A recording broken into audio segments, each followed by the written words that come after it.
everyone. Thanks, Chris, for chairing this session, and thanks to Robin and all the organizers for inviting me. I'm enjoying this workshop a lot. Today, I'm going to talk about the inference of the severity at the very, very early stages of the epidemic, when very little is unknown. We might see some cases, some counts of cases and of deaths, but we also want to account for what is unknown. As Kevin said in the first talk yesterday, we want to consider everything that we still, it's still latent. So what do I mean by severity? We're looking at a particular aspect of the severity, that is the case fatality risk, which is the probability of death given that somebody is a case. Of course, this depends on the definition of case that we give. The infection fatality risk is the probability of death given that you have the virus, but this is very hard to measure because we don't go out and test everyone. Then we have the probability of death given that you are diagnosed, so you are identified as a case, or the hospitalized and intensive care case fatality risk, which is the probability of death given that you are admitted to hospital or to intensive care. So one of the things to take into account when we look at this data is the fact that the more severe you are, the more you are likely to be actually monitored and observed. If you are in hospital and you recover and you are discharged and you go off, no one will count you in a sense because you're not anymore a burden to the health system. We can look at the, for example, at the monitoring system for severe cases of influenza, which is shown in this flowchart, where we have the timely count of intensive care admission, so the weekly number of intensive care admission, and the weekly number of deaths for influenza from intensive care. We have no idea, however, of how many people leave intensive care because they recovered and are discharged, or of the people who remain in intensive care for another time unit, let's say for another week. Okay.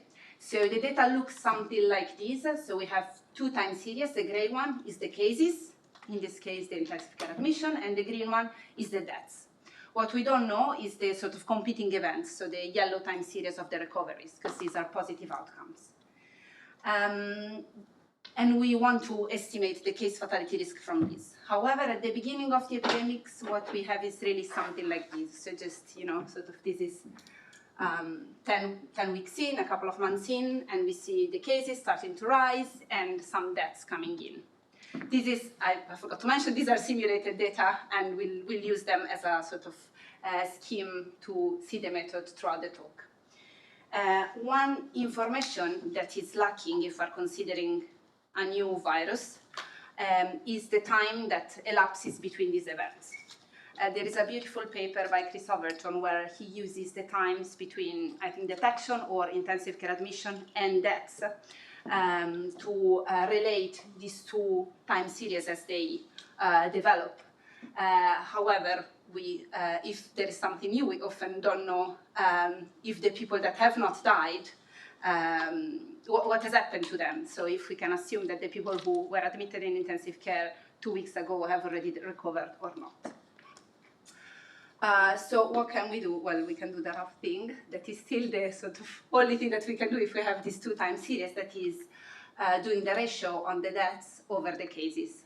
However, this is well known to be biased, especially early on in the epidemic, because the denominator grows earlier than the numerator. So we have something like this. This is just the estimator up there, computed every 4 weeks, so more or less every month. The thing that worries me the most is not the fact that it's biased and is an underestimation, but the fact that we have very narrow credible intervals. We have only seen very few counts, and still we are quite certain of an estimate that is in fact biased. So I thought about putting this problem in the state space model framework that many of you already know, because we use it a lot for transmission model, for SIR type model. So the following slides will be just an overview of state space model to then go back to our problem. State space models are made of a latent process X, which evolves over time, possibly Markovian, of which we only have a signal Y. which is sort of a biased and a noisy signal. And we're interested in the inference of the static parameter theta, which are here the parameters that determine the evolution of the system. How do we do this inference? There are methods that are well known and used by many of you that are called sequential Monte Carlo methods that are used to integrate or marginalize out everything that is unknown. We do this via sequentially sampling from this hidden unknown state X. We propose values at each time point. We evaluate each of these values and compare them with the observed data Y. We weight them, we resample them, and we continue with the sequential approximation. So we end up with this whole set of so-called particles that cover our hidden state, and we can use it. We can use this set of particles to approximate the likelihood of the data given a specific parameter theta.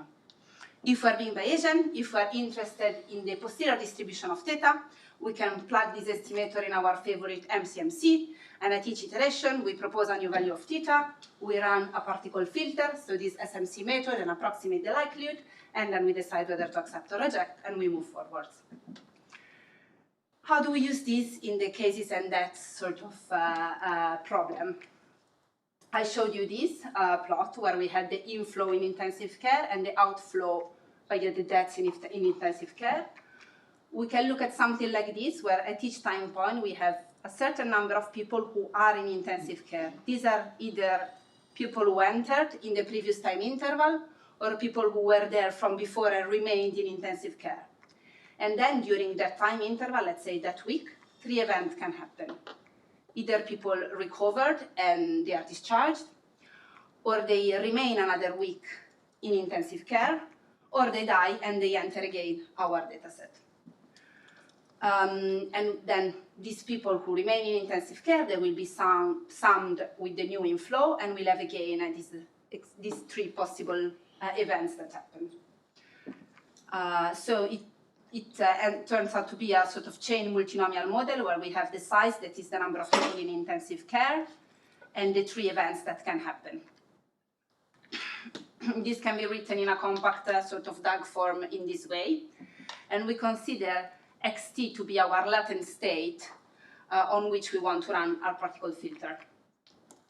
Okay, let's try and do it. So we can simulate some values of h's, of the inflows in intensive care, and of y, of the deaths. It's simulated data, so we know what's the true value of x.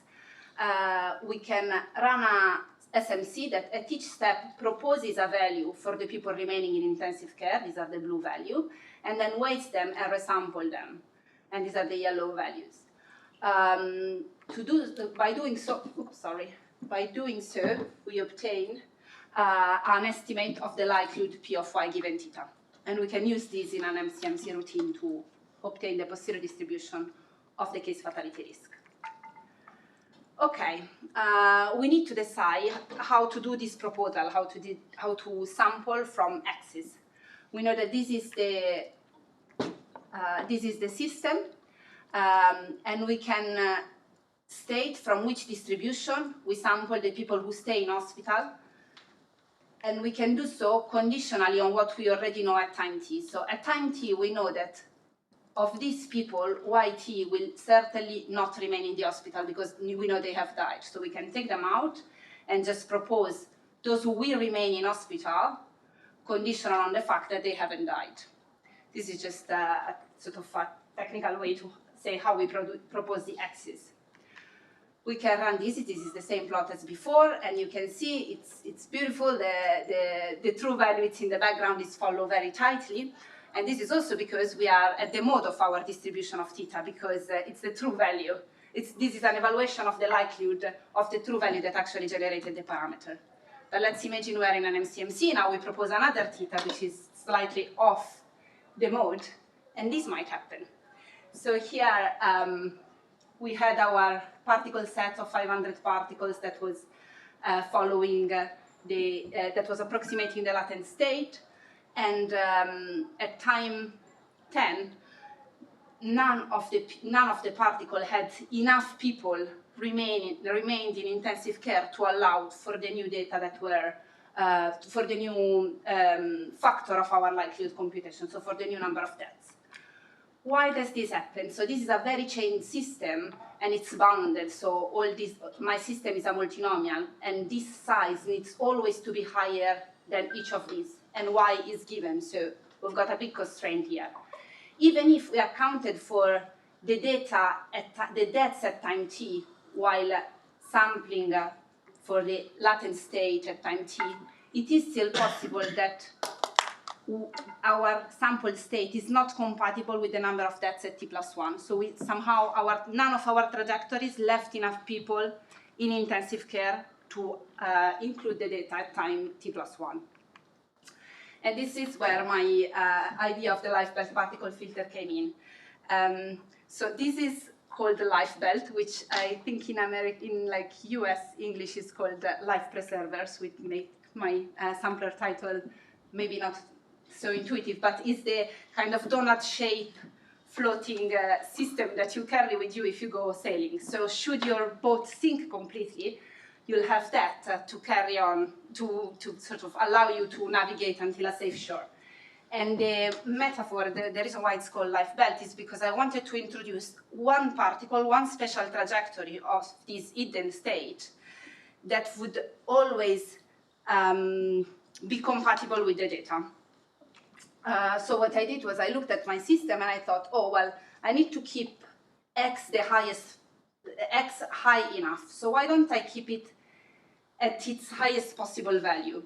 So if no one leaves the hospital except for the people that are observed to die, then x takes its possible highest value. So at each time point I can say, well, we know the people who die, we assume that no one recovers, and everyone else, so those who were there before minus those who die, remain for an extra day in intensive care. If this is the case, then I will have this a special particle that, following this rule, will always have a positive probability, will always be higher than the data because it will take its highest possible value. And you can see it here. So this blue dots up at the top is the life belt particle who is walking the boundaries of my latent state xt. And at time 10, well, all the other particles fail because none of it is compatible with the data, the life belt comes in and repopulate our particle set, and we can carry on the particle filter as before. We formulate a method by which we artificially always retain this life belt particle, whatever happens, but the rest of it continues using our rule that I showed you before, the binomial rule that I showed you before. We can plug this in whichever our favorite MCMC routine and obtain estimation of the posterior distribution of our parameters and therefore of the case fatality risk. Now, if I have lost any of you in the technicalities of the life belt, we go back now to the motivating example of the case fatality risk at the beginning of the epidemic, and we look at the same simulated data that I showed you before. This plot we have already seen. This is the posterior distribution at each truncation time, so every month, more or less, of my estimate of the case fatality risk with this state space model framework. The first thing that you see is that the mean reaches the true value much earlier than with this estimator. But for that, I don't think that's really the selling point of this. I think the most important thing is that we finally have wide credible interval that account for the fact that we really know very little of the severity process by just having these two time series at the beginning of the epidemic. And I'm done with the discussion because that was really the most important point. So let's take into account all the latent space and everything that we know. No, the very last important point is who helped me working on this. So Danny, Paul, and Anne in Cambridge, we did the initial work on influenza back in 2018, and then Garrett, Robert, Simon, and TJ did most of the clever work of proving the unbiasedness of my estimator. These are some references, and I'm happy to take any questions.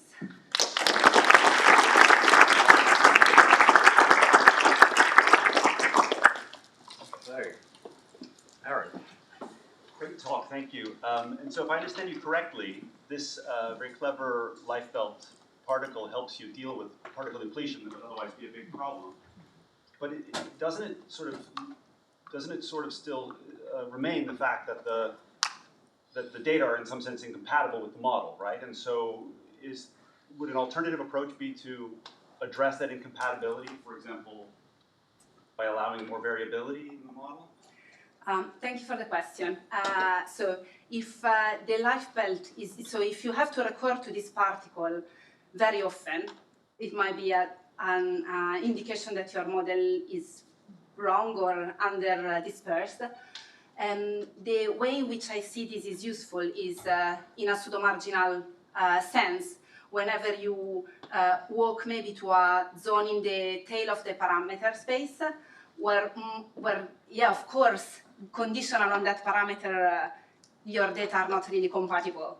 But you don't want to waste all your computational effort, all your particles on that value of theta that you are evaluating. So you just waste a couple, send them in a space that maybe is not the most realistic, but it enables you to still run the particle filter from 0 to t and evaluate your likelihood to something that is not minus infinity. Makes good sense. Thank you. Yeah, so your analysis was, you did not have information about people leaving the intensive care, so you didn't know how many were at the intensive care.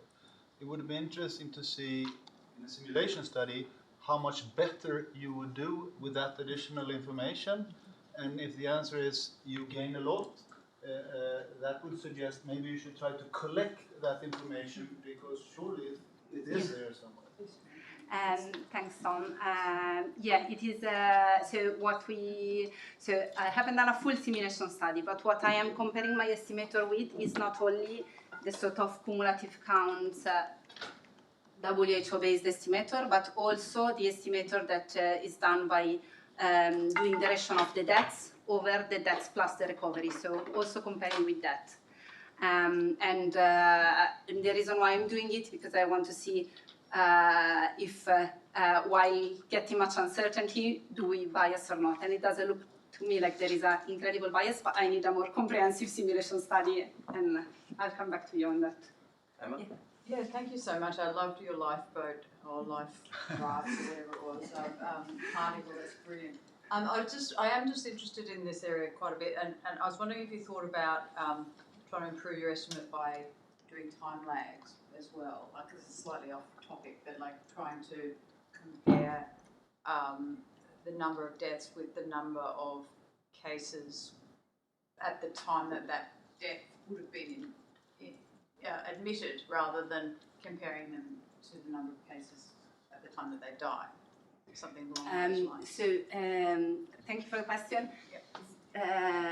I think to do something like that, we would need some information on the delay between the two events. So we need, yeah. Oh, okay, all right. Yeah, no, I assume it's really, I really assume we're back in March 2020. Yeah. We see numbers going up, we have no idea, and we're enough busy in counting the deaths, we can't take the, so, but yeah, thank you. Just one more question. So, go ahead, yeah. So you've got one particle that's a sort of deterministic particle, and you said it's still unbiased. Could you have more than one particle and do a proposal mechanism that's sort of half deterministic and half stochastic? Thank you for the question. I happen to have lifebelt fleet. This was not piloted by Alicia Bean from Warwick.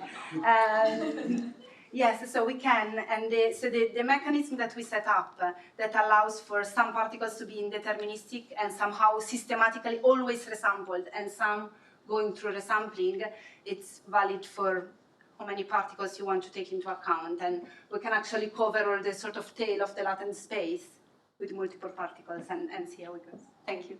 Fantastic. Thanks very much, Alicia.